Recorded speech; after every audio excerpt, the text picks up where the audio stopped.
Ciao friends! In this video I'm going to show you a real-world use case of DAX Optimizer. We're going to see an existing data model that we received at a conference from a customer that allowed us to show this model in public. This model is about real estate, and we received this model to test DAX Optimizer without any information in advance. We just ran an analysis with DAX Optimizer, and I can give you an anticipation that DAX Optimizer didn't find how to fix the code, but actually just the fact that it spotted the issue was a huge time saving to improve the performance of the model.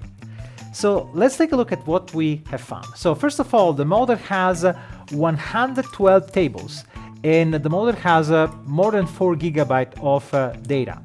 The model has a total of 1,400 columns and 678 measures. The model is a model about real estate. There are buildings that are people who rent an apartment, and the system manages all this information providing measures.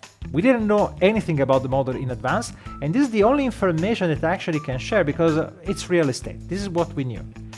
And please notice that this model also has 9 calculation groups and 2 security roles that are not analyzed at the moment, but actually they do not contain anything in particular. Now, as a consultant, if I receive this model, I have 678 measures to analyze, and probably I will not look at the measures one by one. I will just say, okay, show me some slow report, and then I will start spending time looking at the measure in that report, trying to figure out which measure is slower, and so on. So the result provided by DAX Optimizer is just a list of issues detected in the model.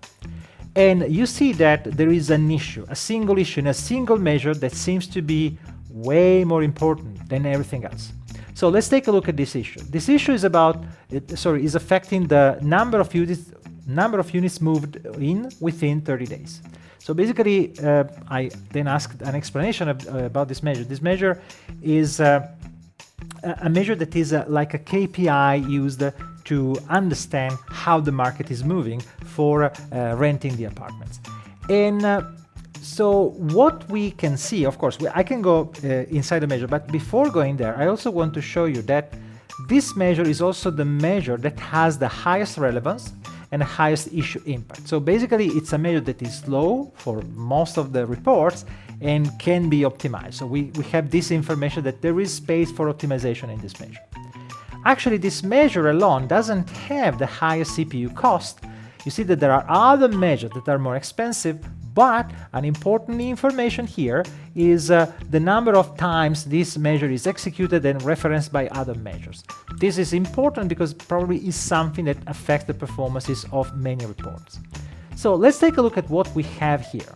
You see that we have several issues, but one issue stands out as the more important one. I selected the issue that has 98% of impact over the model. Now, this problem, context transition in iterator, is a very generic issue that, as you see, affects many measures. And sometimes it's a false positive. This particular problem, so let's take a look at the issue description. The issue is an issue that doesn't have a general solution. You see that this is also written here. There is no general solution to the problem. We have several examples of what could be the use case, but in this particular case, I can tell you this is not a case that actually corresponds to an issue that we have in the classic problems for the issue that we detected, the context transition in iterator. So let's highlight this again. So at this point, once we spent a couple of minutes to see that the code of the code that we have here doesn't actually match any of the examples of the issue detected, we started to look at the code. We started to try to understand what is happening. And what we did is that, okay, we have a measure reference called in an iterator over the table resident. So for each row in this table resident, there is an evaluation of these move-ins. And we are talking about real estate, and so resident seems to be the name of the person that is entering the apartment, that is renting the apartment. So I asked, okay, what is the cardinality of this table? How many rows this table has? And is something I don't remember, I think 20,000, something like that. Okay, so we have 20,000 times this context transition. But then I look at the remaining part of the code, and I see that there is a summarize here that is generating a table. So you can imagine that the result of this summarize is a table that has 2 columns and how many rows? Well, the number of unique values, the number of unique unit key and building key that we have. Now, building key is probably units and building. I guess there is a sort of hierarchy. So actually, for each building, we have several units. And so how many units do you have? Because probably unit key is like the key of the unit table that is used to track the state of the unit. So we have many units, and each unit has a different state over time, I guess. So I asked her, how many units do we have? Other 20,000. So pay attention. So if we have 20,000, if we have 20,000 units, so this is a table that has 20,000 rows, and for each row, we iterate 20,000 residents. Well, we have 400 million of combinations. So we are executing this measure, move-ins, 400 million times.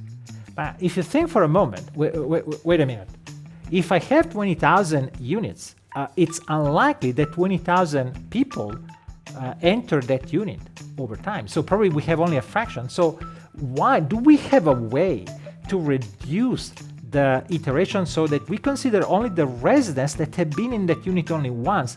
Probably yes, probably we have to refactor the code, we have to change the way we iterate the code, and we can find a better way to actually iterate only the meaningful combination instead of doing like a Cartesian product between 2 tables, which is what he actually is trying to do now. Now remember, the issue itself, okay, you can say, well, but this is not solving the problem. Well, the value of finding this in less than 2 minutes means that I had a slot of 15 minutes. And after 5 minutes, we were already discussing the problem that DAX Optimizer found, just identifying the biggest bottleneck of the model. We never had to run any report. We just found that by analyzing the model statically. And remember, we had 678 measures. Probably there is something more that we can find, but this one was the biggest issue, the biggest bottleneck of the model. If we can focus our attention only on the more important thing, we can actually get the best value of the time we spend optimizing a model. And many times DAX Optimizer actually also suggests what to do for the code, but also when this is not possible, like in this case is something that depends on the algorithm that has been defined. We just have to identify a better algorithm, but just the fact that we identified where we have to spend our time is actually a great return for the investment in DAX Optimizer.